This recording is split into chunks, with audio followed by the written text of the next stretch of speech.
Berencana memenuhi hasratnya Wiki-Wiki dengan wanita yang dikenal di aplikasi, namun ternyata wanita tersebut cancel dan meminta uang lebih, membuat dirinya kesal. Hingga akhirnya kelepasan menghabisi wanita tersebut dan bingung kabur memilih pulang ke kampung halaman. Kejadian kisah nyata yang aku ceritakan kali ini terjadi di Yogyakarta. Seorang wanita cantik bernama Faradiansah berusia 24 tahun, biasa dipanggil Farah, berasal dari Sleman, Jawa. Farah sendiri kuliah di Yogyakarta semester akhir, dan kegiatan sehari-harinya tak hanya kuliah, Farah juga bekerja. Dirinya bekerja di percetakan dan sehari-harinya penuh dengan kesibukan.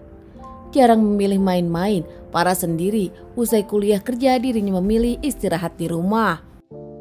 Dekat dengan sang ibu, Farah sendiri tak pernah punya masalah, bahkan menurut sang ibu kegiatan Farah selalu positif. Namun ada yang berbeda tepatnya di tanggal 20 Februari 2024. Saat itu Farah istirahat karena pulang kerja jam 5. Namun tiba-tiba jam 8 malam Farah pun izin kepada keluarganya dengan menggunakan motor akan mencari angin. Saat itu dirinya berjanji tak akan lama, akan sebentar saja. Tak ada firasat apapun dari keluarganya, ternyata itu adalah pertemuan Farah terakhir dengan keluarganya, bahkan Farah tak pernah kembali dengan selamat. Sementara di tempat lain, ada seorang lelaki bernama Henry Ramdan berusia 30 tahun asal dari Cicalengka. Henry sendiri pindah dari Jawa Barat ke Yogyakarta demi mencari kerja. Akhirnya dirinya punya pekerjaan di salah satu kafe di Yogyakarta. Henry pun tinggal di kos-kosan yang tak jauh dari tempat kerjanya. Keseharian Henry bekerja dan ada di kosan. Henry juga sama, nampaknya tak banyak bergaul. Henry lebih memilih istirahat di kosan saat dirinya tak bekerja. Namun tanpa siapapun tahu, ternyata Henry sendiri kerap main sosial media, bahkan dirinya berselancar di micet, aplikasi tempat wanita menjajakan diri. Saat itu, Henry berkenalan dengan seorang wanita bernama Vivi. Beberapa minggu berkenalan, berencana janjian namun belum ada waktu. Hingga hari itu, saat Henry ada waktu, Henry pun chatting pada Pipi. Apalagi saat itu Henry pun minum minuman di kosan sendirian dan dirinya ingin melampiaskan nafsu. Setelah chatting dengan Pipi dengan kesepakatan harga, deal dengan 300.000. Bahkan tak lama mereka pun janjian di malam itu juga. Tak menunggu waktu lama, Henry pun langsung memberikan alamat kosan kepada Pipi. Bahkan saat Pipi sampai, Henry sendirilah yang menjemput Pipi dari bawah yang datang dengan motornya. Keduanya langsung masuk ke kamar Henry, mengingat kamar Henry di lantai 2 kosan tersebut. Saat itu keduanya ngobrol, namun Pipi terlihat sibuk dengan handphonenya. Saat Henry mau memulai, karena dirinya tak bisa lagi menahan nafsu, namun berbeda dengan Pipi. Pipi ingin meng-cancel karena dirinya tak nyaman dengan kos-kosan Henry yang lusuh. Pipi yang ingin cancel meminta uang cancel 100.000 kepada Henry, namun Henry tak mau. Menurut Henry, cancel bukan salah dirinya. Kalaupun ingin uang, Henry hanya bisa memberikan 20.000. Pipi kesal dengan Henry yang tak mau memberi uang 100.000. Pipi pun berteriak mengancam Henry agar ada yang dengar. Henry nampak panik saat itu, tak menyangka kalau Pipi akan berteriak benar. Spontan Henry sendiri langsung membawa senjata tajam dan menikam Pipi. Pipi saat itu memberikan perlawanan, namun Henry makin menjadi-jadi.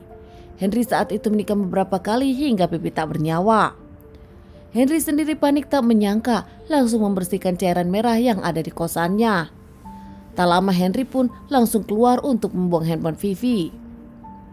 Henry sendiri bahkan bingung, lebih memilih kabur dari kos-kosan dengan membawa barang-barang Henry sendiri dan kabur dari kosan menggunakan motor Vivi. Henry pun kabur nampaknya menuju Cicalengka untuk pulang ke rumah orang tuanya. Di perjalanan, Henry sempat membuang handphonenya dan juga membuang senjata tajam yang dipakai untuk melukai Pipi. Sementara di keluarga, Farah bingung tak menemukan sang anak yang tak pulang, bahkan menghubungi handphone Farah sendiri tak bisa dihubungi. Farah sendiri beberapa hari tak kerja dan tak kuliah, membuat keluarga bingung hingga akhirnya melaporkan kehilangan Farah kepada pihak yang berwajib. Sama halnya beberapa hari kemudian di kos-kosan milik Henry, muncul bau busuk tak sedap membuat para tetangga kosan melaporkan kepada Pak RT. Pak RT pun akhirnya lapor kepada Pak RW dan keduanya lapor kepada pihak kepolisian guna membuka kamar kosan tersebut. Setelah mendobrak kamar tersebut, tampak kaget menemukan seorang jasad wanita yang sudah membusuk, nampak sudah beberapa hari tak bernyawa. Pemilik kosan pun kaget tak menemukan Henry di dalamnya karena yang kosan di sana adalah seorang laki-laki bernama Henry asal Cicalengka. Pihak kepolisian pun membawa jasad ke rumah sakit. Di sana, di kos-kosan Henry, terdapat satu tas milik perempuan tersebut dan ada identitasnya.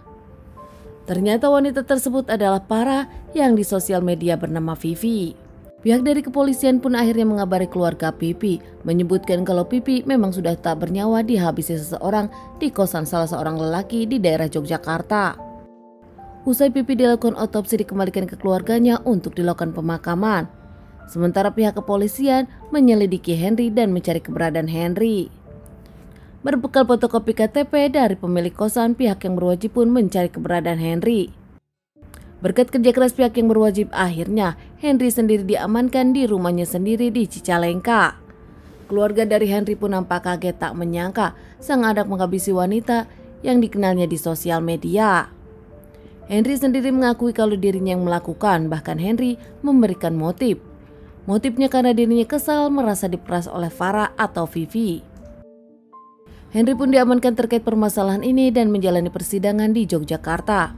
Hingga akhirnya Henry pun mendapatkan vonis 15 tahun penjara.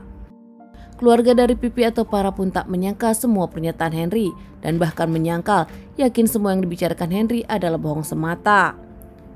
Teman-teman, sekian dulu bahasan kasus yang aku bawakan kali ini. Semoga ini bisa dijadikan pelajaran untuk kita dan ditunggu bahasan kasus-kasus selanjutnya.